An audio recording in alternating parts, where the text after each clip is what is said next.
Death on the Nile opens in theaters this weekend, and I'm super happy because I like Kenneth Branagh like I like my waffles. Belgian.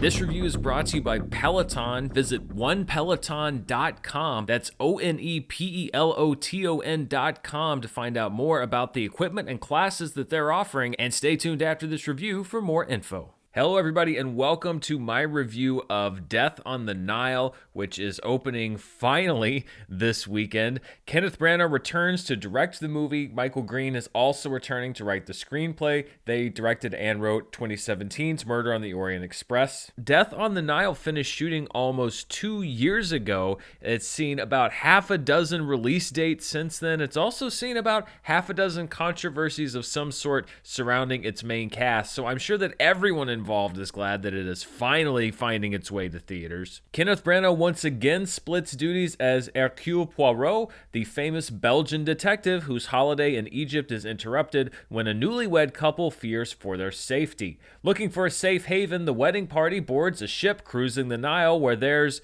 you guessed it, death. As with Murder on the Orient Express, there is a really talented ensemble cast in this film. The newlyweds are played by Gal Gadot and Armie Hammer, with Russell Brand as the pining ex-fiancé of Gadot, Emma Mackey as the jealous ex-fiancé of Hammer, Sophie Okonedo and Letitia Wright as a blues musician and her niece/manager, Annette Bening as a painter and socialite, and many other familiar faces, including Rose Leslie, Ali Fazal, Jennifer Saunders, and more. Now, this being based off of an Agatha Christie novel, as Murder on the Orient Express obviously was, the setup is very similar to that previous film because there is a bit of a formula to these kinds of things, but I'm not very well read when it comes to Agatha Christie, so even though this is the same kind of murder mystery type thing that I've seen in the past, I was not familiar with this specific story. It's actually the same situation I was in a few years ago when I watched Murder on the Orient Express, but I enjoyed this film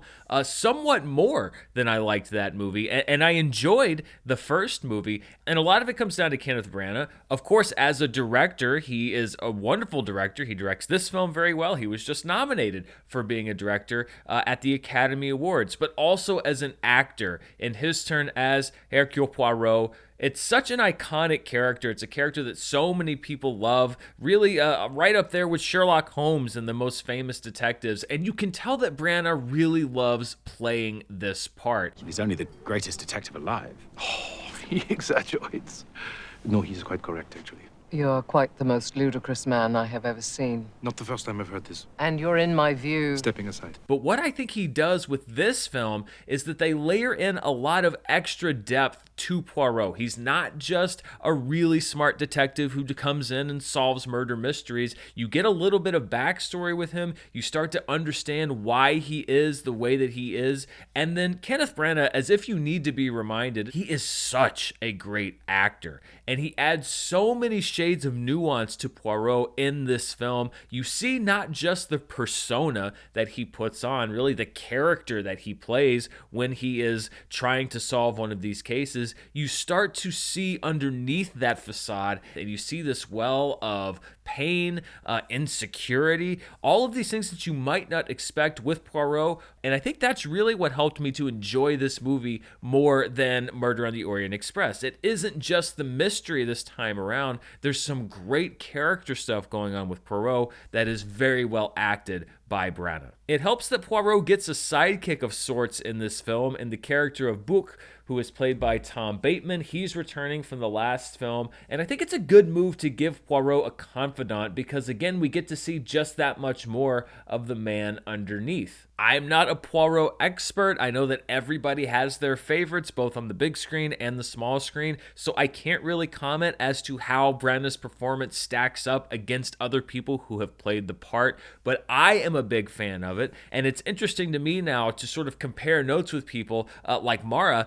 she has been a fan of Poirot books and movies and TV shows forever, and it's always interesting for her to tell me like, well, yeah, they folded in this, or this part is from this, or this is kind of new to the movie. And I think that fans of the character are going to have fun doing that. Yes, you may have seen this story. Yes, you're familiar with this character, but I think there's enough new here, at least from what I've heard and what I understand, that you're still going to enjoy this interpretation of the story. I didn't know going in really anything about the plot of the film other than the basic setup. I didn't even know who was going to be murdered, much less who actually did the murdering. And so I also experienced this film as somebody who didn't know what the different twists and turns were. Maybe if you're very familiar with the story, it may not engage you quite as much. But for me, again, with the mystery, and it goes back to Agatha Christie and the way that she wrote her mysteries, it's not just about the who, because as I was watching, I had some theories, and a lot of them turned out to be correct, kind of sussing out the who of it all,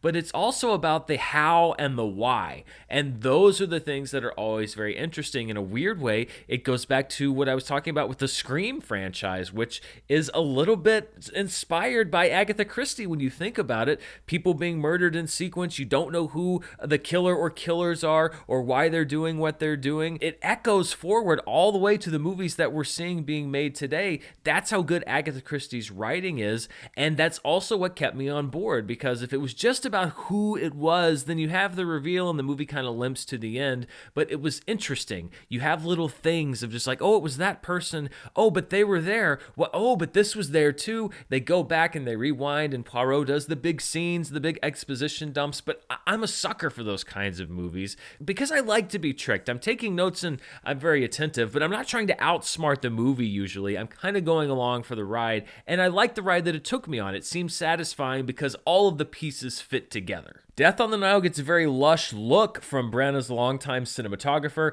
Haris Zambarlakos, but there is one thing, which is that obviously it's set not just in Egypt, but it's a period film. It takes place in the 1930s, and Death on the Nile had a fairly reasonable budget for a movie of its size, around $90 million, and so a lot of the big scenes, particularly the dialogue scenes, etc., are done composite. You could tell that they are shot digitally, and there were some times where I thought that that was pretty obvious when I was looking at it. It has that very fakey studio feel. As far as the look of the movie, like I said, so much of it is shot incredibly well and incredibly beautifully, but there are some of those effect sequences where you can sort of see the constraints of the budget they were working with and not really being able to go to a lot of these places. The ensemble cast is also very strong, pretty much top to bottom. When I'm thinking about standouts, Sophie Okonedo in particular stood out to me. She's a blues jazz musician named Salome Otterborn who catches Poirot's eye not just as a possible suspect, but as a possible romantic interest.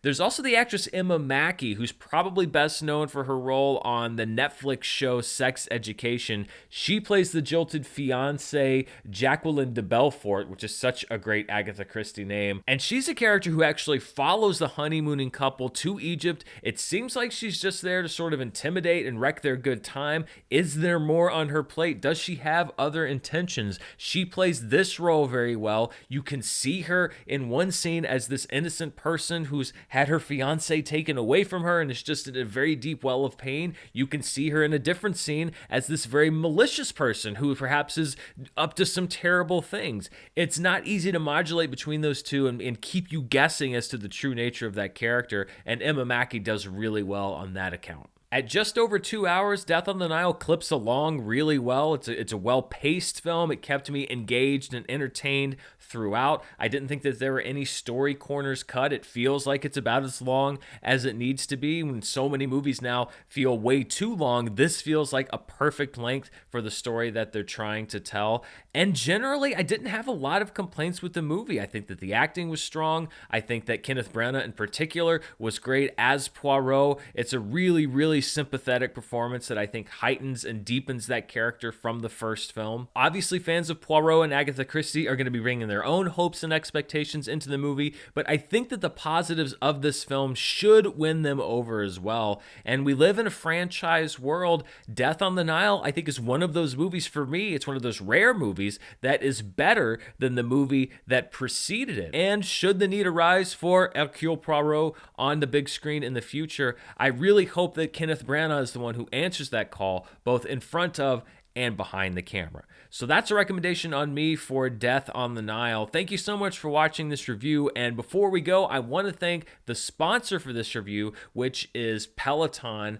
2022 is going to be a big year for me as far as focusing on my own personal health and wellness. And one big component of that plan that I've actually been planning out and saving up for quite a while is a Peloton treadmill. I'm very excited. It's going to be getting here just in the next couple weeks. We're going to get it set up and going. And it's not just the treadmill. It's not just a piece of equipment. It's everything else that Peloton offers. And that's really what kind of swayed me when I was trying to make the decision about what to buy. I actually bought this before Peloton approached me for the sponsorship, so it was actually really good timing. But it was also about all of the classes they offer, not just for running on the treadmill, but also things like stretching and Pilates, different kinds of fitness training. This year they're adding boxing to their library of online classes. There's so many different kinds of classes that I'm going to be able to switch up how I work out on a day-to-day basis, basically, and that's really useful for me because I know what my patterns are, and generally in the past, when I've been in this sort of habit of making sure that I am exercising regularly, one of the things that keeps me from doing it is falling into a routine where it just kind of seems like work. If I'm just watching